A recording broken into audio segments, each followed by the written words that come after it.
alaikum. Dear students, Professor Imran is here and I am recording this lecture for our demo preparatory sessions. Neemullah Farooqi Saab had asked me about two introductory lectures. I had arranged them on Google Teams. However, unfortunately, the recording could not be carried on. So he asked me again to record a demo lecture around about 15 to 25 minutes. That is why I am trying it again here. Now, first of all, I would like to introduce myself. My name is Muhammad Imran and I am a lecturer in English here at Government Graduate College, Bhakkar. I appeared in PPSC lecturer exam back in August 2017 and our final result came on 22 Feb 2018. I am topper of that batch and I had the distinction to have secured the first position in overall Punjab. So this is a remarkable thing when one just considers that there was a heap and plethora of candidates who were going for competition. In addition to it, I would like to add that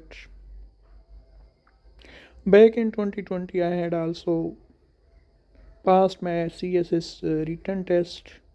I had passed and qualified my interview of CSS.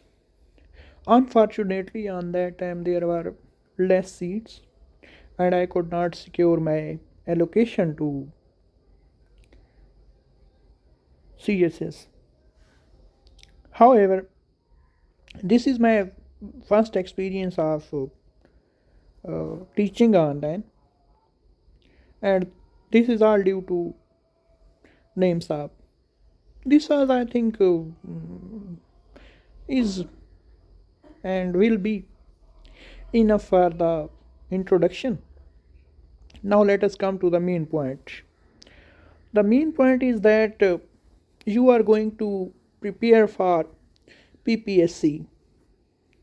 PPSC in short is an abbreviation of 4 words: Punjab Public Service Commission.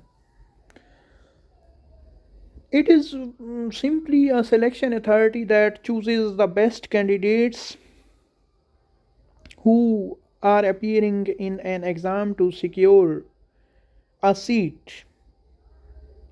There are many people, there are many candidates who appear, and thousands of thousands candidates are failed every year. I'm not going to talk about other subjects, I'm just talking about English.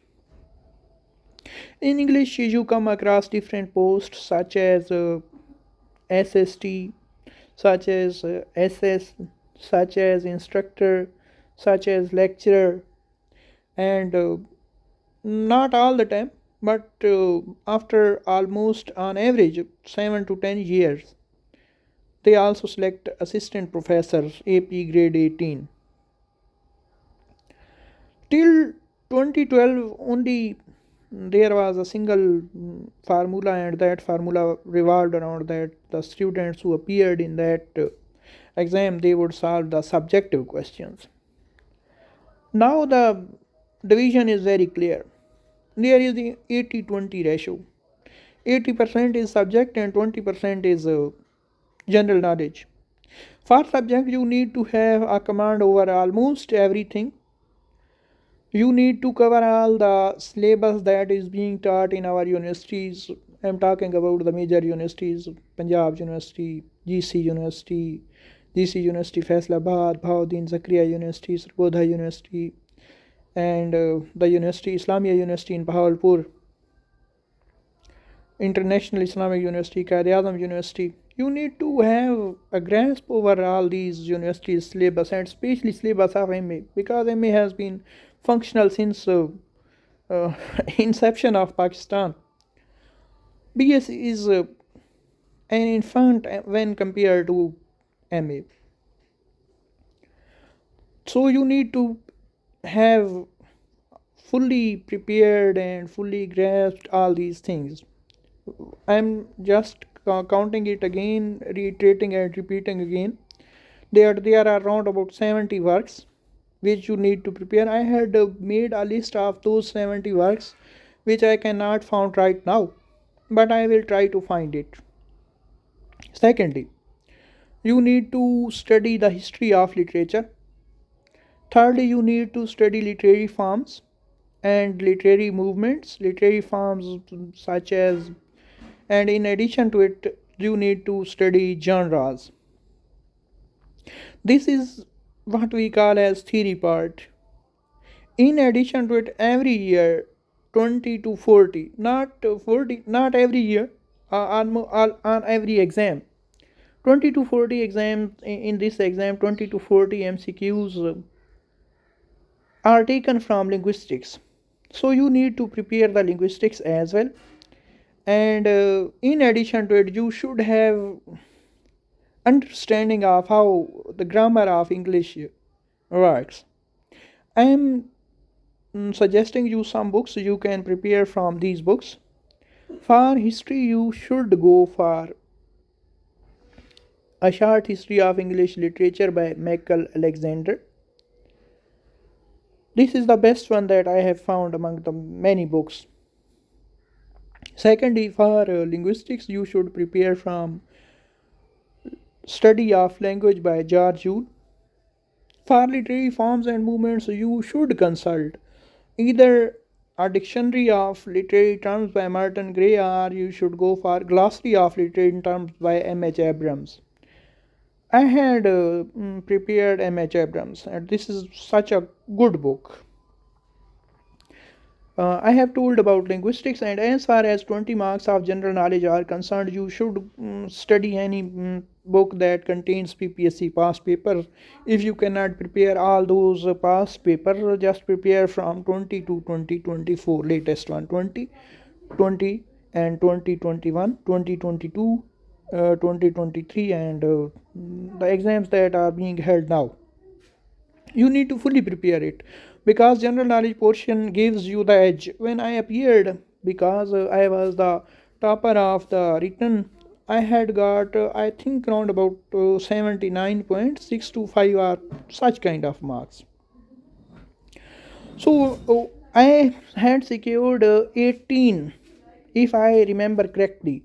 18 MCQs of general knowledge were correct from my side. So this gave me a huge boost in my written marks, and they played also better when I was being interviewed because in interview I had 92 marks, and overall I was first due to the fact that my general knowledge was much better. But you cannot put aside or ignore or just reject your basic subject. For your basic subject you need to prepare all what I have told you. I will tell and share the books with you also. In addition to it, you can prepare from the Glencoe publishers book written by Beverly Enchin, that is also history. And if you want to prepare linguistics additionally, you can prepare from Victoria Fromkin. Right now I am going to study and I am going to teach you Anglo-Saxon period, which ranges from 449 to 1066 AD. This will not be the whole lecture, this will be just 10 to 15 minutes, just introductory things. We study and we call ourselves as students of English literature. English simply does not mean the language of English, but it indicates to the ethnicity and race of English. English race is basically found in UK.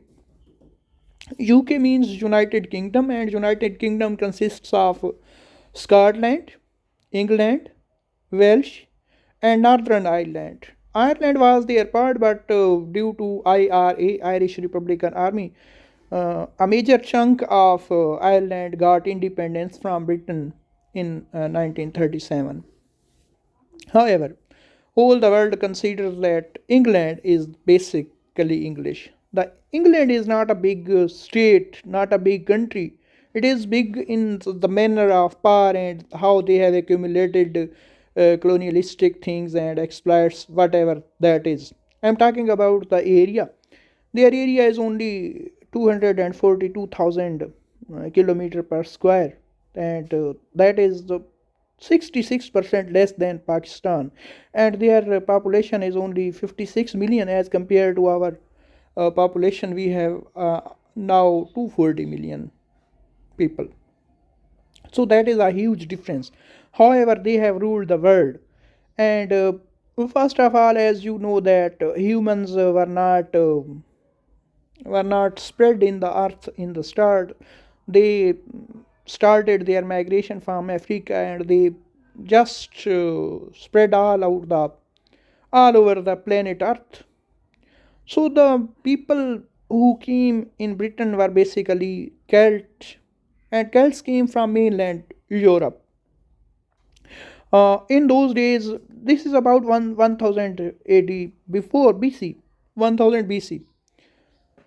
So when they came there, there was a lot of thick forests and these kind of things. In that age, almost 60% of Britain, especially England, was covered with forests, and it is now only 17%. So you can now just guess how much they love their environment. And in addition to it, in the very first century, especially it is said that in 43 AD, the Romans invaded Britain and they made Celt their slaves. Uh, Celts stayed there, but the things do not remain same forever. The first of all, when Rome was superpower, they started to disintegrate round about in 450, 500, 600. Caesar had died, and there were political turmoil, clashes, and whatever. So Britain, the Romans who were in power and who were ruling, they withdrew themselves from England. When they withdrew, then the Celtic people who were there, it was accurately in 449. As the Roman people withdrew, a chaos reigned, and Celtic people of Britain sent a desperate plea to Rome, facing threats from Scottish and Irish tribes. Uh, when you need help the most, you cannot find the spoilers. This left the Celts vulnerable. Feeling vulnerable, they then attempted to call Germanic tribes. Basically, there were three Germanic tribes named as Angles, Saxons, and Jutes for their assistance. Instead of assisting them, uh, little did they know on that time that their request to offer help and whatever you can say from that special plea, they could not find enough. Why they could not find enough? This is another debate to be discussed, which I will discuss later on. When Angles, Saxons, and Jutes came, they just conquered them and put the Celts away into the mountains. The mountains, in the mountains, and especially the area of Welsh, the Celts settled there, and Anglo-Saxon conquest was unleashed. Now England was basically England came from the language from the word Angleland. Angleland. Angle was that tribe you know, and then there was a struggle. The Celts resisted fiercely, but they lost the war. Actually, these are not actually war. This was battle. They were less equipped as compared to Anglo-Saxons and Jutes. So it came the inception of England, the birth of England. Right here started the history of Anglo-Saxon period, and it was the beginning of English history. It started basically in 449. In that time, the England and the people of England were not Christian. They were pagans. There were tribal kingdoms. They would use to worship sun, and as you know, Stonehenge, there is an area where they would worship the stones. There was no written language. There was no unity. There was no concept of state. There was no concept of constitution. They were only in dark ages, and they were fighting and grappling with the tribal instinctions, and their only source for sustenance and livelihood came from farming and hunting. And however, they had their different, they believed in, as you know, that was not monotheistic society, that was polytheistic society. However, their culture was a tolerant culture. They started to believe in each other and they started to support each other. In that time came the arrival of Christianity. Basically, Christianity started in 596 in England, and it had taken its roots and spread all over the England till 650. Missionaries had endeavored to convert the Anglo-Saxons to Christianity in 596, and by 650, much of England had embraced Christianity. However, they could not fully forget their pagan traditions, so it was just assimilation of pagan traditions and Christianity. The one thing was clear, that the faith will overcome and faith will dominate these pagan residuals. And then came Danish invasions and Alfred the Great in 8th and 9th century. The England people and Celtic people had to face another threat, as every human and every human society faces from other society. In 8th and 9th centuries, Danish invasions swept through Britain. Danish were basically people of Denmark, Sweden, Switzerland, Norway. They would just attack Britain, because Britain is an island. This is not like we live in the mainland. An island is always, it is, although it is secure due to sea, but it has its own disadvantages. So the disadvantage that they had was from the Danish invasions. In that time, Alfred, the great king of Saxon tribe, he lived in Wessex.